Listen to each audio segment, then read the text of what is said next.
ஒரு ரேஞ்சில் ஒரு கார் வந்து பின்னாடி மோதுது, வந்து வேகமாக மோதுது, ரிவர்ஸ் பண்ணி மறுபடியும் மோதுது அந்த வண்டி. ஸோ இது ஆக்சிடெண்ட்டாக இருக்க வாய்ப்பு இல்லை. நிதின் சாயோட தந்தை வந்து ஒரு புகார் அளிக்கிறார். இது வந்து திருமங்கலம் போலீஸில் வந்து என்னோடய மகன் வந்து ஆக்சிடெண்ட் இல்லை, இது ப்ரூட்டல் மர்டர். இது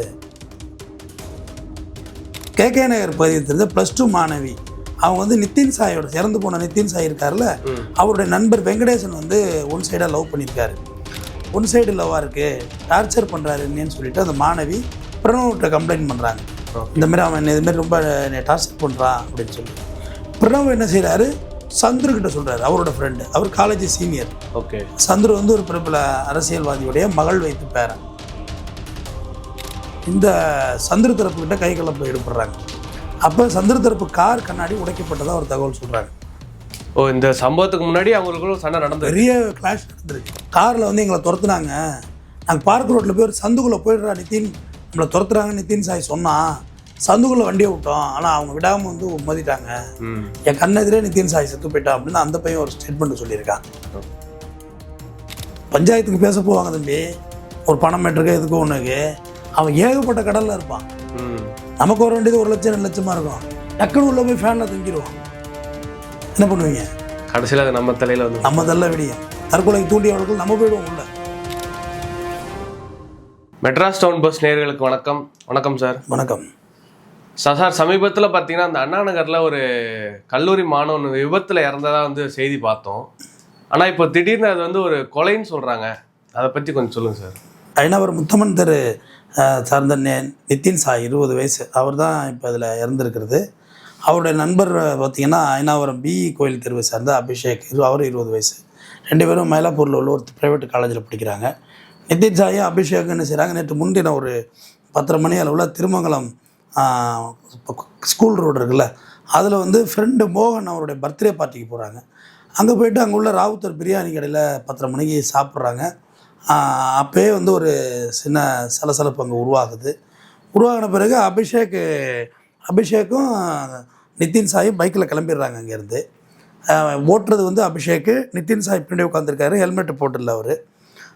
ஒரு ஹோண்டா ஆக்டிவா பைக்கில் கிளம்பி போகிறாங்க. திருமங்கலம் டுவர்ட்ஸ் பார்க் ரோடு, அந்த ரோட்டில் போயிட்டுருக்காங்க பைக்கில். போக்குள்ளே அந்த ப்ரைவேட் ஸ்கூல் ஒன்று இருக்குது, அதில் பெரிய ஸ்கூல், அதில் வந்து பின்புறமாக ஒரு கார் வந்து பயங்கர வேகத்தில் மோதி தூக்கி எறியப்பட்டு ஸ்கூல் செவத்தில் மோதி 2 பேரும் பலத்த காயமடைகிறாங்க. அப்புறம் திருமங்கலம் போலீஸார் வந்து டிராஃபிக் போலீஸ் வந்து இருவரையும் வந்து மீட்டு மருத்துவமனைக்கு அனுப்புகிறாங்க, கேஎம்சிக்கு. ஆனால் கேஎம்சியில் பார்த்தீங்கன்னா நிதின் சாய் வந்து சம்பவ இடத்துல இறந்துட்டுருக்காரு, உயிர் இல்லைங்க அப்படின்னு சொல்லிட்டாங்க. அபிஷேக் மட்டும் ட்ரீட்மெண்ட்டில் இருந்துகிட்டு இருக்காரு. இது ஃபஸ்ட்டு டிராஃபிக்கில் போயிட்டுருக்கு இந்த கேஸு. விபத்தாக போயிட்டுருக்கு. ஆமாம், விபத்து தான் அப்படின்ற மாதிரி தான் இருக்குது. ஏன்னா அபிஷேக் வந்து அப்போ கண் விழிக்கல, என்ன நடந்ததுலாம் தெரியாது. அப்போ நிதின் சாயோட தந்தை வந்து ஒரு புகார் அளிக்கிறார். இது வந்து திருமங்கலம் போலீஸில் வந்து என்னோடய மகன் வந்து இது கிடையாது, ஆக்சிடெண்ட் இல்லை, இது ப்ரூட்டல் மர்டர் இது அப்படின்னு சொல்லி அவருக்கு தெரிஞ்ச இன்னும் பிற தகவல்கள்லாம் திரட்டி அங்கே கொடுக்குறாரு. அப்புறம் போலீஸார் உடனே அங்கே உள்ள சிசிடிவிக்கு ஃபுட்டேஜ் எல்லாம் எடுக்கிறாங்க. ஆக்சுவலாகவே டிராஃபிக் இன்வெஸ்டிகேஷனில் ஃபுட்டேஜ் எடுத்திருப்பாங்க, இறந்துருந்தாலுமே அது மீறியும் ஃபுட்டேஜெல்லாம் அவங்க எல்லாத்தையும் எடுக்கக்குள்ள தான் ஒரு ரேஞ்சில் ஒரு கார் வந்து பின்னாடி மோதுது, வந்து வேகமாக மோதுது, ரிவர்ஸ் பண்ணி மறுபடியும் மோதுது அந்த வண்டி. ஸோ இது ஆக்சிடெண்ட்டாக இருக்க வாய்ப்பு இல்லை, இது வேறு ஏதோ விஷயம் இருக்குது அப்படின்னு சொல்லிட்டு அப்புறம் போலீஸ் வந்து இது சட்ட ஒழுங்கில் தான் புகார் கொடுத்துட்டாங்க, டிராஃபிக்லேருந்து இங்கே கேஸை ஹேண்ட் ஓவர் பண்ணுறாங்க, நீங்கள் பாருங்கள் அப்படி சொல்லி அப்புறம் அங்கே ஒரு 5 பிரிவின் கீழே வழக்கு போடுறாங்க. இது என்ன வழக்கு, அதாவது கொலைதான் தெரிஞ்சு போச்சு. இது என்ன நடந்திருக்கு இந்த வழக்குக்கு முன்னாடி, இது எதனால் இந்த சம்பவம் உருவானுச்சுன்னு பார்த்தீங்கன்னா, கேகே நகர் பகுதியை தெரிஞ்ச +2 மாணவி. அவங்க வந்து நிதின் சாயோட இறந்து போன நிதின் சாய் இருக்கார்ல, அவருடைய நண்பர் வெங்கடேசன் வந்து ஒன் சைடாக லவ் பண்ணியிருக்காரு. அந்த மாணவியை சென்னையில் பிரபல மியூசிக் டைரக்டரோட காலேஜ் ஒன்று இருக்குது, அதில் பிரணவ் அப்படின்றவர் அவரும் லவ் பண்ணியிருக்காரு அந்த மாணவியை. அப்போ வெங்கடேசன் லவ் வந்து ஒன் சைடு லவ்வாக இருக்குது, டார்ச்சர் பண்ணுறாருன்னு சொல்லிட்டு அந்த மாணவி பிரணவ்கிட்ட கம்ப்ளைண்ட் பண்ணுறாங்க. இந்தமாரி அவன் இதுமாரி ரொம்ப டார்ச்சர் பண்ணுறான் அப்படின்னு சொல்லி. பிரணவ் என்ன செய்கிறாரு, சந்துருக்கிட்ட சொல்கிறாரு, அவரோட ஃப்ரெண்டு, அவர் காலேஜ் சீனியர். ஓகே. சந்துரு வந்து ஒரு பிரபல அரசியல்வாதியுடைய மகள் வைத்து பேரன். சந்துரு என்ன செய்கிறாரு, பஞ்சாயத்து பண்ணலாம் அப்படின்னு சொல்லிட்டு வெங்கடேசனை கூப்பிட்டு பேசுகிறாங்க. இந்த பொண்ணோட பின்னாடி சுற்றுற வேலை வச்சுக்கூடாது, பிரணவ் தான் லவ் பண்ணுறான், நீ பேசக்கூடாது அப்படின்னு. வெங்கடேசன் இதுக்கு செவி சாய்க்கலை. செவி சாய்க்கலன்னா இது வந்து மேலே கோவத்தை உண்டு பண்ணுது இவங்களுக்கு. என்னடா இது நம்ம சொல்லி கேட்கலை அப்படின்ற மாதிரி. அப்போ சம்பவத்தன்று பார்த்தீங்கன்னா Anna Nagar K4 police station ரேஞ்சில் வரவழைச்சி யார் யாருன்னு கேட்டிங்கன்னா ஆரோன், சந்துரு, எட்வின், சுதன், பிரணவ் இவங்க எல்லோரும் வரவழைச்சி K4 போலீஸ் ஸ்டேஷன் நம்ம ஏரியாவில் வச்சு மிரட்டுறாங்க. இது வந்து தேவையில்லாத, இதுக்கு மேலே மரியாதை இல்லைங்கிறது உங்களுக்கு தெரியும். கல்லூரி மாணவர்களுக்கு உள்ள அது இளம் ரத்தங்கள், அது எப்படி பேசும், என்ன நடந்திருக்கும் எல்லா சைடும் சொல்கிறேன். சின்னப்பா அது அவங்க விடலை பசங்க தானே, அவங்க இளந்தாலி பசங்களா, அவங்க தான் பேசியிருப்பாங்க, என்ன நடந்திருக்குன்னு நமக்கு தெரிஞ்சிருக்கும். அப்புறம் இந்த குரூப் யார், நிதின் சாய், அபிஷேக் மற்றும் நண்பர்கள் வந்து பிறந்தநாள் கொண்டாட்டம், மோகனோட பிறந்தநாள் கொண்டாட்டம் இருக்குல்ல எங்கே திருமங்கலத்தில், அங்கே 2 வீலரில் கிளம்பி போயிடுறாங்க பர்த்டே பார்ட்டிக்கு. ஆனால் இந்த சந்துரு தரப்பு மீண்டும் காரில் பின்னாடியே போய் அங்கே போய் வெங்கடேசன்ட்ட தகராறு பண்ணுறாங்க.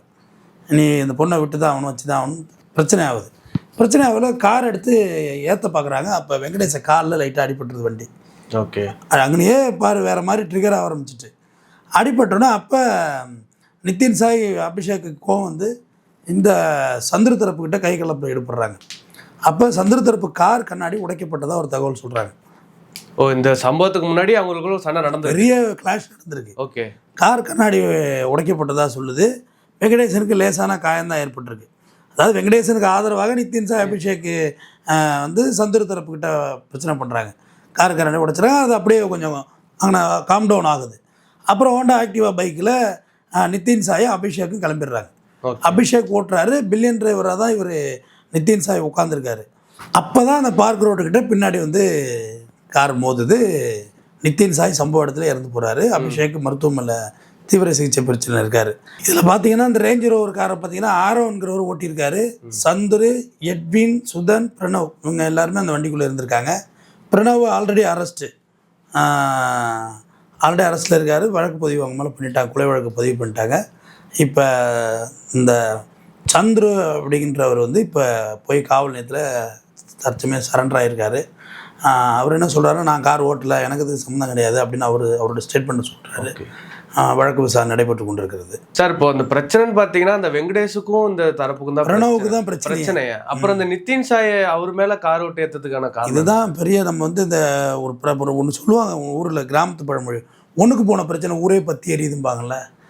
ஆக்சுவலாக பார்த்தா வெங்கடேசன் ஒருத்தலை காதலிக்கிறதாகவும் பிரணவு அந்த பொண்ணை காதலிக்கிறதாகவும் பார்த்தா பிரணவுக்கு அந்த வெங்கடேசனுக்கு தான் இப்போ பிரச்சனை. ஆமாம். இன்னும் சொல்ல போனால் அந்த பொண்ணு போலீஸ் ஸ்டேஷனில் கம்ப்ளைண்ட் கொடுத்துருந்தா யாருக்குமே பிரச்சனை இல்லை.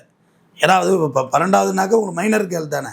கம்ப்ளைண்ட் கொடுத்தா யாருக்குமே பிரச்சனை இருந்திருக்காது, விசாரிச்சிருப்பாங்க. இதில் வந்து பஞ்சாயத்துக்கு பிரணவ் வந்து ஒரு ஆளுக்கு போய் சொல்கிறாரு, யார் சந்துருவை.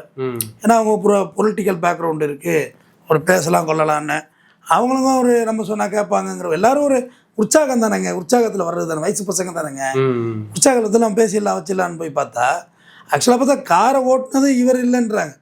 ஓகே. யார் ஆரோன்றவர் தான் காரை ஓட்டினாரு, இவர் ஓட்டலை அப்படின்ட்டு இவர் சொல்கிறார் ஸ்டேட்மெண்ட். ஆனால் எனக்கு என்னென்னா, ஒரு சாதாரண காதல் பிரச்சனை இதெல்லாம் நடக்கிறது தான் நம்ம பள்ளி பருவத்தில், கல்லூரி பருவங்களில் எல்லாருக்கும். ஆனால் காலம் தொட்டு அந்த காதல் பிரச்சனைக்காக நடக்கிற அடிதடிகளும் கொலைகளும் இன்னும் நிற்கவே இல்லை. அதை பஞ்சாயத்து பண்ண போய் இவங்க எல்லாரும் இப்போ அக்யூஸ் ஆகிட்டாங்க. அப்போ இந்த அபிஷேக் இருக்கான் அப்படி இல்லை, பைக் ஓட்டிகிட்டு வந்த பையன், அந்த பையன்கிட்ட போய் ஸ்டேட்மெண்ட் வாங்கியிருக்காங்க. காரில் வந்து எங்களை துரத்துனாங்க, நாங்கள் பார்க் ரோட்டில் போய் ஒரு சந்துக்குள்ளே போயிடுறா நிதின், நம்மளை துரத்துறாங்க நிதின் சாய் சொன்னான், சந்துக்குள்ளே வண்டியை விட்டோம், ஆனால் அவங்க விடாமல் வந்து மோதிட்டாங்க, என் கண்ணெதிரே நிதின் சாய் செத்து போயிட்டான் அப்படின்னு அந்த பையன் ஒரு ஸ்டேட்மெண்ட் சொல்லியிருக்கான். ஓகே. எது உண்மை பொய் என்பது காவல் விசாரணைலாம் தெரியும். எப்படியோ ஒருத்த வீட்டில் ஒரு பையன், வாழ வேண்டிய பையன் வந்து ஒரு நிதின் சாய் இறந்துடுறான். அதோடு தான் திருப்பி ஒரு விஷயத்தை வந்து நான் சொல்லிக்கிட்டே இருக்கேன். நம்ம எதையும் எந்த பிரச்சனையும் ஹேண்டில் பண்ணக்கூடாது. நம்ம பண்ணோம்னா தப்பாக தான் போயிடும். போலீஸ் ஸ்டேஷன் போயிடணும், அது போய் அவங்க விசாரிச்சுட்டு நம்ம முடிவு எடுத்துக்கணும்.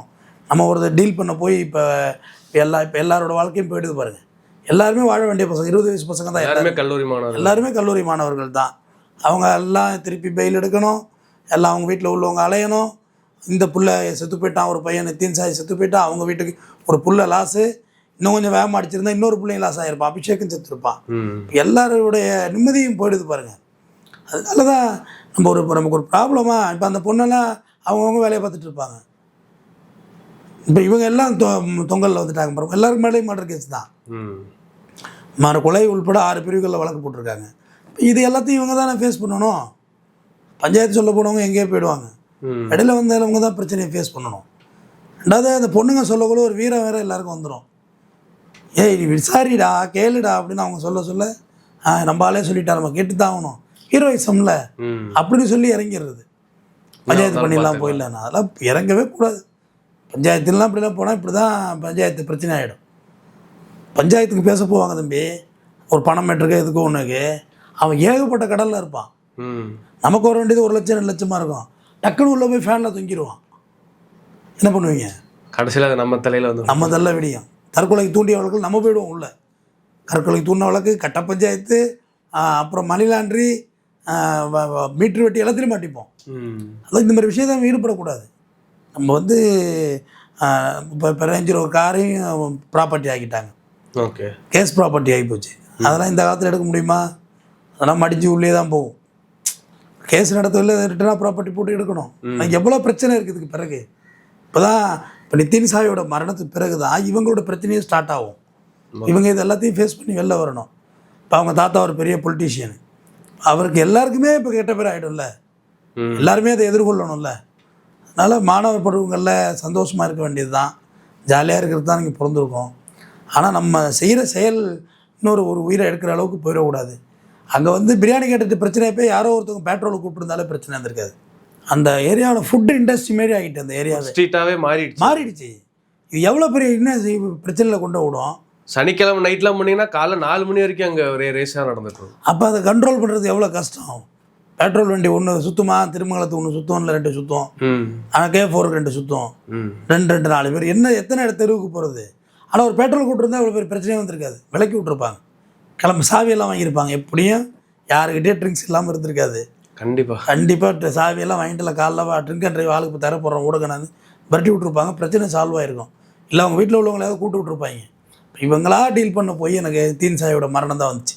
இது ஆரம்பத்தில் வந்து கொலை வழக்காக பதியப்படவில்லை, விபத்துன்னு தான் சொல்லிட்டாங்க. அப்புறம் சிசிடிவி ஃபுட்டேஜெல்லாம் எடுத்து பார்க்க தான் இந்த வழக்கு கொலை வழக்காக மாற்றப்பட்டது. பிறகு ஒரு நல்ல சந்தர்ப்பத்தில் பேசுகிறேன். நன்றி.